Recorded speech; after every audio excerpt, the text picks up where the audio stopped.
Olá, seja bem-vindo, seja bem-vinda a mais uma aula aqui do nosso curso. E nesse módulo em que nós estamos tratando de razão, proporção e regra de 3, nós vamos ver nessa aula o que são as grandezas diretamente proporcionais e como que a gente vai usar a técnica famosíssima da regra de 3 para resolver esse tipo de problema.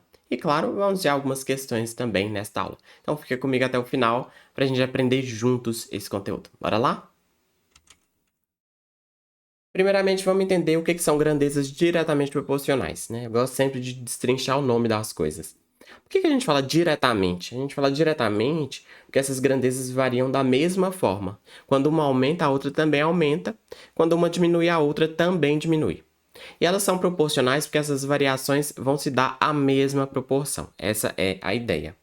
Então, por exemplo, uma impressora imprime 10 folhas por minuto. Opa, se ela imprimir 10 folhas por minuto, em 2 minutos ela vai imprimir 20, em 3 ela vai imprimir 30, em 4 ela vai imprimir 40.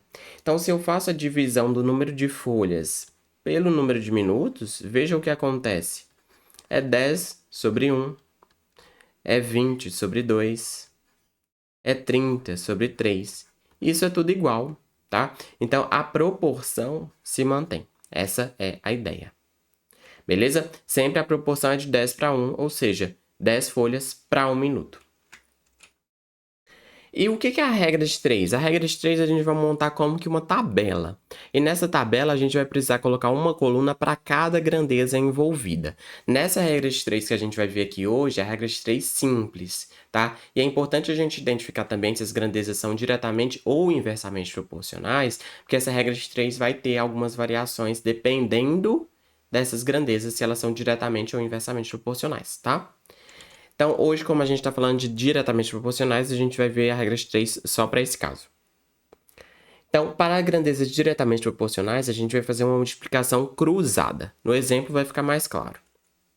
Ainda, no caso da impressora, né, que imprime 10 folhas por minuto, a gente pode se perguntar, quantas folhas que ela vai imprimir em 100 minutos? E aí vamos analisar, voltando para a tabela para a gente recordar, mas a regra de 3 a gente vai fazer o seguinte. A gente vai construir uma coluna para cada grandeza do problema, que são folhas e minutos. E a gente sabe que em 1 minuto ela imprime 10 folhas, e a nossa dúvida é, em 100 minutos, quantas folhas que ela vai imprimir? Como essas grandezas são diretamente proporcionais, né? Porque à medida que o número de minutos aumenta, o número de folhas impressas também vai aumentar. Então, essa multiplicação vai ser cruzada.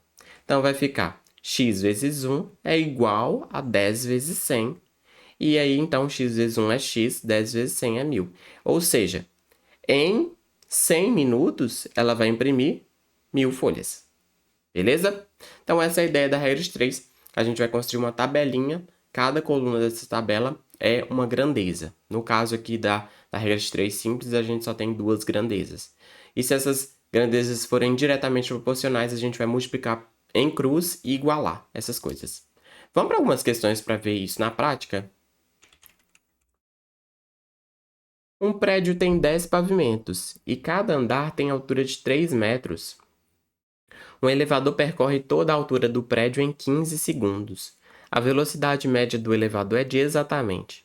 E aí veja que a velocidade ele está querendo por segundo, né?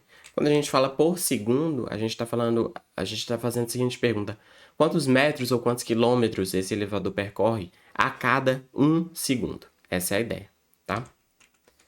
Primeira coisa, se esse prédio tem 10 andares e cada andar tem 3 metros, então a altura do prédio, a altura total do prédio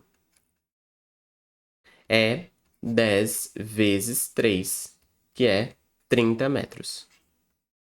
30 metros. Beleza? Então a gente sabe que esse elevador percorre todo o prédio, todos esses 30 metros, em 15 segundos. Então vamos construir a nossa regra de 3 colocando metros e segundos que o elevador gasta para percorrer. Então, a gente sabe que ele percorre 30 metros em 15 segundos. Mas a nossa dúvida é a velocidade do elevador. Ou seja, em 1 segundo, quantos metros que ele percorre, né? Porque a gente vai saber, opa, ele percorre 10 metros por segundo, 5 metros por segundo. Para cada segundo ele percorre 5 metros. Essa é a velocidade, né? É saber quanto que ele percorre em 1 segundo, em uma unidade de segundo. Então, a gente multiplica em cruz. Então, 30 vezes 1 é 30. 15 vezes x é 15x. A gente passa o 15 dividindo, vai ficar 30 sobre 15 é igual a x. Portanto, x é igual a 2. Ou seja, esse elevador percorre 2 metros a cada segundo. Então, é 2 metros por segundo. A alternativa B de bola. Beleza? Tranquilo? Então, sempre que a gente pede esse tipo de coisa, né, por exemplo, velocidade, a gente está falando para descobrir quanto que ele percorre em 1 segundo, ou em 1 minuto, ou em 1 hora, né, quilômetros por hora, por exemplo. Então, é sempre essa ideia de colocar a proporção para uma unidade. Beleza? Questão 2. Em uma gráfica, a máquina A, após imprimir 2/5 de um lote de 150 apostilas, quebrou e o restante do lote foi impresso pela máquina B, que imprime cada apostila em 4 minutos e 20 segundos. Nessas condições, o tempo que a máquina B, trabalhando sem interrupções, levará para imprimir o restante desse lote será de. E veja que o primeiro desafio dessa questão aqui é de a gente trabalhar com frações. Se você tem dificuldade com frações, é muito importante que você pare agora e volte lá no assunto de frações para estudar. Igor, mas eu não sei onde estudar, como estudar. Deixa aqui nos comentários que a gente vai sugerir alguns materiais. Mas é importante que você saiba somar frações, multiplicar frações, reconhecer quanto de um total uma fração representa, tá? Tudo isso é bem importante você ter em mente de você conhecer. Então, veja só. Se eu tinha um lote de 150 apostilas e eu imprimi 2/5, quer dizer que 5/5, que era o total, menos 2/5, fica faltando 3/5, que é o restante para eu imprimir, que vai ter que ficar para a máquina B, beleza? O total de apostilas era 150. Então, o restante é 150 vezes 3/5. Aqui vai ficar, eu posso simplificar em cima e embaixo por 5, vai ficar 30, né? 3 vezes 30, 90. Ou seja, esses 3/5 restantes representam 90 apostilas, que é o que eu ainda preciso imprimir com a máquina B. E outra dica, outro truque importantíssimo aqui do Igor é o seguinte: ele te deu quanto que a máquina gasta em tempo para imprimir uma apostila, né? Que é 4 minutos e 20 segundos. Converte isso tudo para segundos, porque isso facilita a sua vida. Porque operar com minutos não é fácil. Por quê?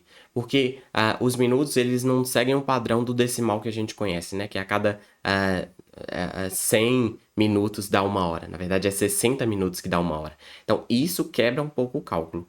Então, o melhor a se fazer é você deixar tudo em segundos e depois você converte para minutos e para horas, quando for o caso, tá? Então, 4 minutos é 4 vezes 60, 240 segundos. Mais 20 segundos. Então, dá 260 segundos. Isso aqui é equivalente a 4 minutos e 20 segundos. Beleza? Então, eu vou usar só os segundos para facilitar a minha vida. Então, é o seguinte. Essa impressora B, ela vai imprimir uma apostila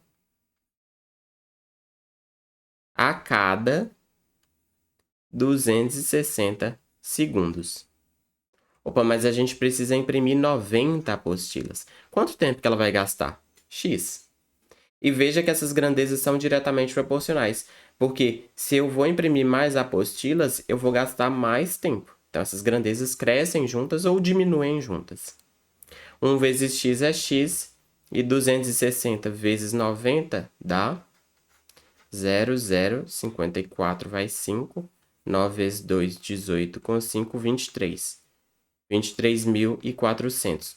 Opa, então essa máquina vai gastar 23.400 segundos. Beleza?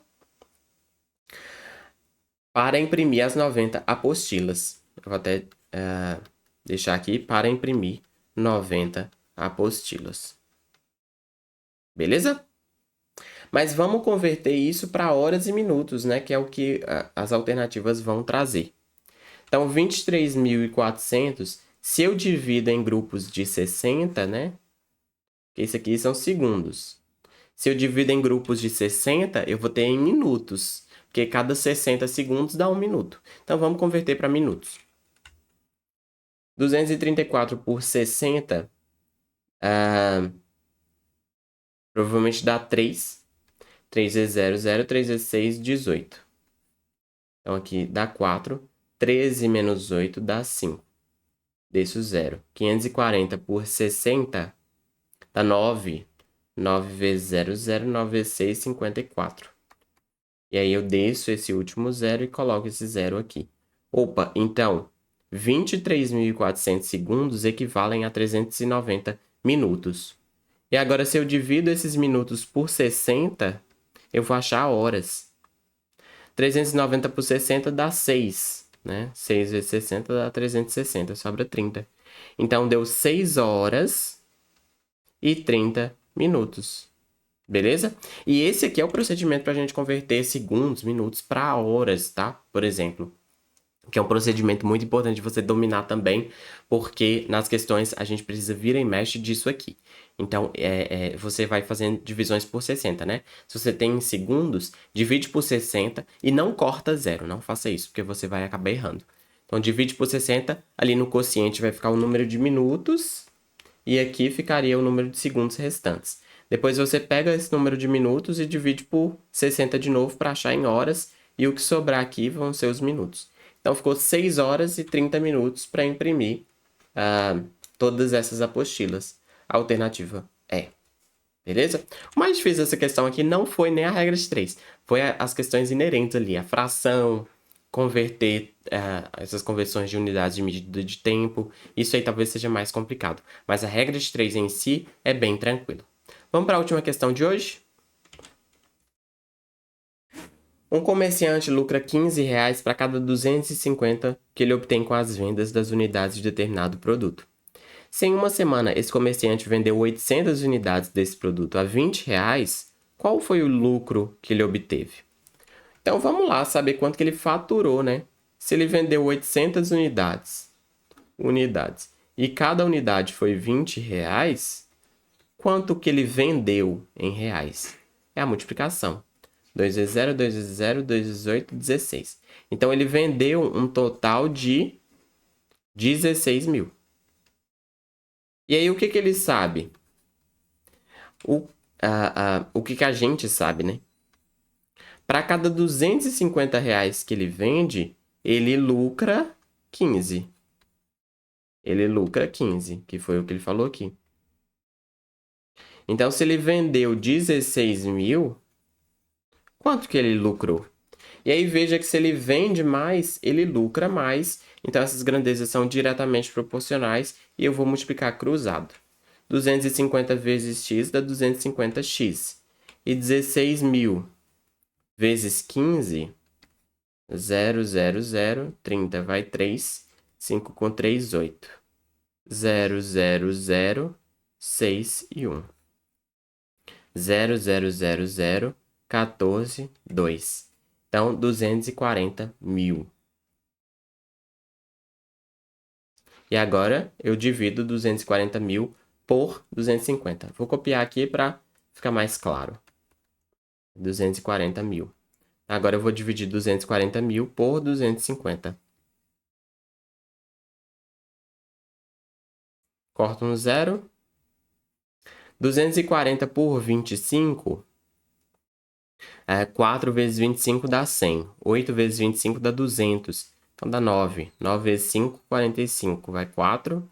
9 vezes 2, 18. 18 com 4, 22. Então, 10 menos 5, 5. 3 menos 2, 1. Desse aqui, 150. 150 dá 6, né? 6 vezes 5, 30. Vai 3. 6 vezes 2, 12. 12 com 3, 15. 0. Desço o último 0 e coloco o 0 aqui. Ou seja, quanto que ele lucrou com essas vendas de 160 mil? Ele lucrou, aqui o nosso X é o lucro, né? Ele lucrou R$ 960. A alternativa D de dado. Então, veja que É importante que você identifique se essas grandezas são diretamente proporcionais, porque se for, você faz a multiplicação da regra de 3 em cruz. Nas próximas aulas, a gente vai explorar as grandezas inversamente proporcionais. Espero que tenha ficado claro. Se não ficou, lembre-se de que você não está só na sua jornada e nós vamos caminhar juntos para o seu sucesso. Então, deixa aqui nos comentários, a gente vai conversando, trocando ideia, trocando materiais para que você cresça e obtenha o melhor resultado possível lá na sua prova. Muito obrigado por estar comigo mais uma vez. Eu espero ver você muito em breve. Até logo e falou!